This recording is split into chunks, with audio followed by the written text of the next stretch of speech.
Les réseaux sociaux, laissez tomber les réseaux sociaux. On est devant un tribunal criminel. Laissez ces faux problèmes des réseaux sociaux. C'est l'Internet qui va résoudre les problèmes ici, qui va établir les preuves ici. Laissez tomber ça, madame. Asseyez-vous, maître, s'il vous plaît. Asseyez-vous.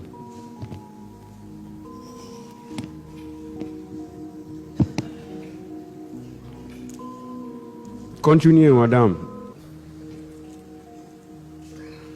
Monsieur capitaine Dadis, je continue.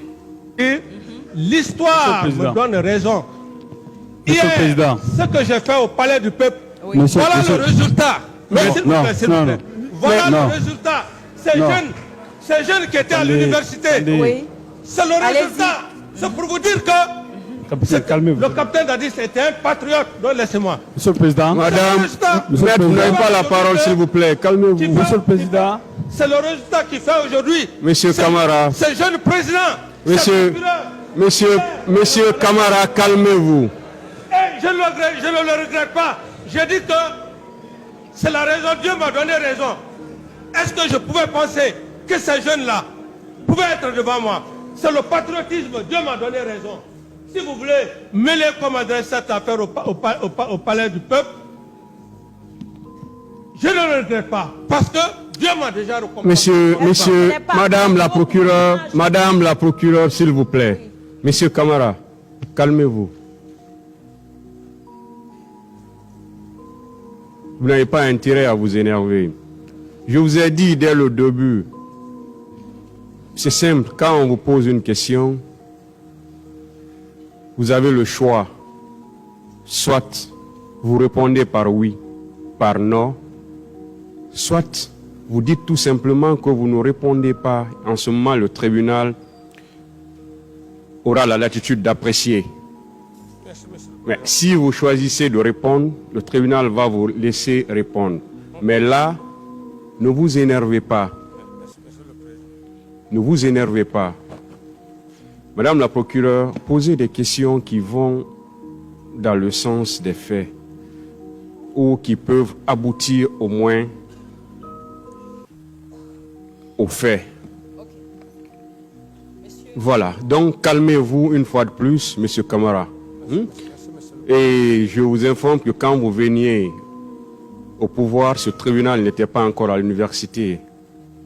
On était auditeur de justice au centre de formation. Depuis 2007, on était auditeur de justice déjà.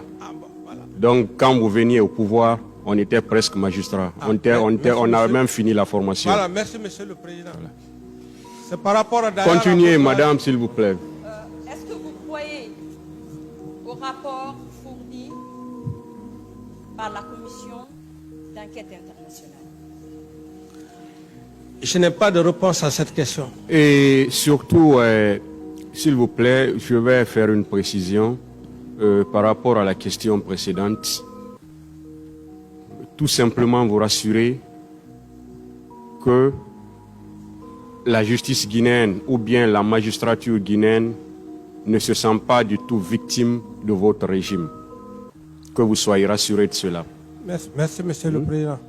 Si la question, quelque part, si ça vous envoie sur ce pan, là, rassurez-vous que ce tribunal ne va pas considérer ces faits-là. Parce que pour ce tribunal, la justice guinéenne n'a pas du tout été victime de votre régime. Merci, Monsieur le Président. Merci, Monsieur le Président. Continuez, Madame la procureure. Vous disiez que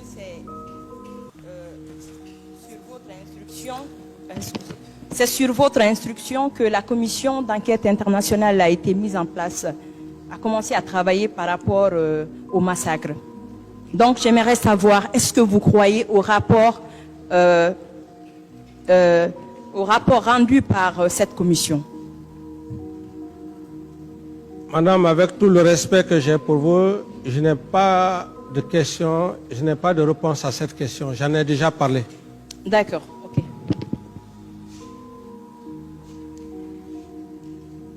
Donc, la commission conclut dans son rapport que la Guinée a violé plusieurs dispositions des conventions internationales des droits de l'homme et qu'elle a ratifiées.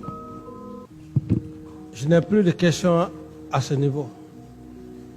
Je n'ai plus de questions. Et à l'époque, Je n'ai plus de réponse. Je n'ai plus de réponse à cette question, madame, avec tout le respect que j'ai pour vous.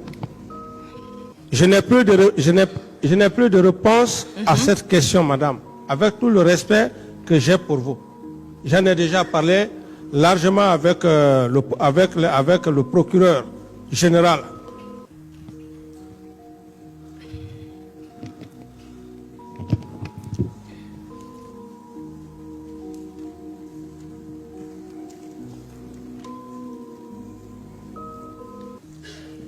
Donc, Monsieur le capitaine, je vais vous demander et avancer une hypothèse. Et à la suite de cette explication, vous allez nous donner votre avis. Je vais prendre l'exemple sur un maire d'une commune. Comme vous voulez. Oui. Donc, ce maire gère la commune et au cours de la gestion, son mandat arrive à terme. Donc, il y a une élection communale qui pointe à l'horizon. Il a des adversaires. Donc, un de ses adversaires, qui est un voisin à lui, ils sont dans le même secteur, décide d'organiser un événement pour montrer à sa famille, ses partisans, qu'il a de la voix aussi. Donc, le jour arrive et le maire, mécontent de cette nouvelle, le jour J, le maire se lève, furieux, il sort de sa maison, il s'embarque et il y a les éléments de sa famille qui l'en dissuadent, ils le rentrent et en fin du compte, ses enfants, ses cousins, ses neveux, tout son entourage, ses amis viennent, ils vont sur ce terrain,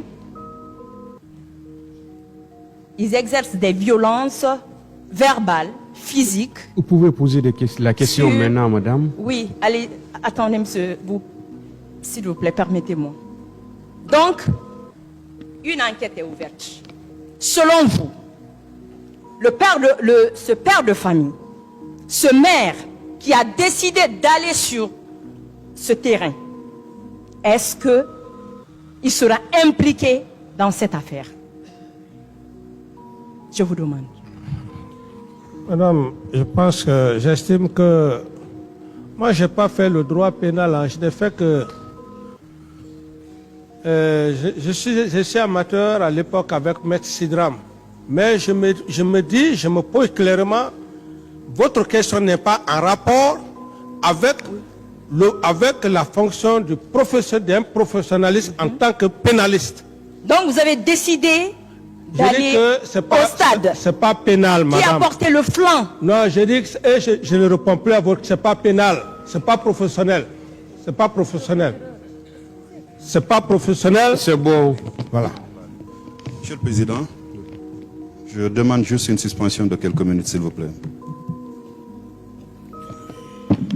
L'audience est suspendue.